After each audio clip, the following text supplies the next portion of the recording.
अस्सलाम वालेकुम नाज़रीन, मैं हूं मिशाल अरशद। आप देख रहे हैं अंडरग्राउंड न्यूज़। मुल्क के बेशतर इलाकों में मौसम अंगड़ाई लेने लगा।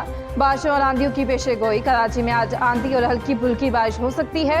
हब्स का जोर टूटेगा, गर्मी से जान छूटेगी। सिंध के दीगर इलाकों में बारिशों के डेरे। कई शहरों में बारिश का इम्कान। जनूबी पंजाब, शुमाल मशरिकी बलूचिस्तान में भी बारिश की पेशेगोई।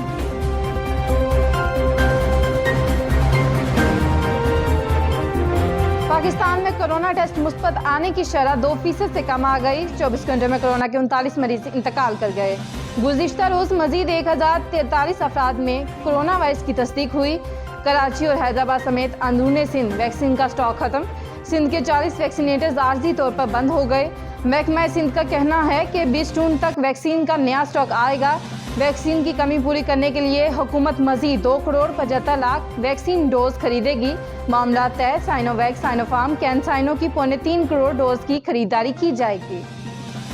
खैबर पख्तूनख्वा का सालाना बजट आज पेश किया जाएगा। मुलाजमीन की तनख्वाह में 25% तक इजाफा।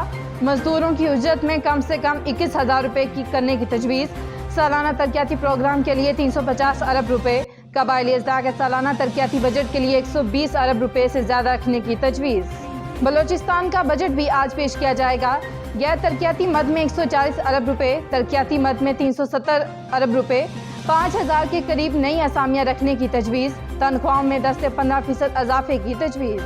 तालीम के लिए 90, सेहत के लिए 40 और अमन अमान के लिए 60% अरब रुपए मुख्तस।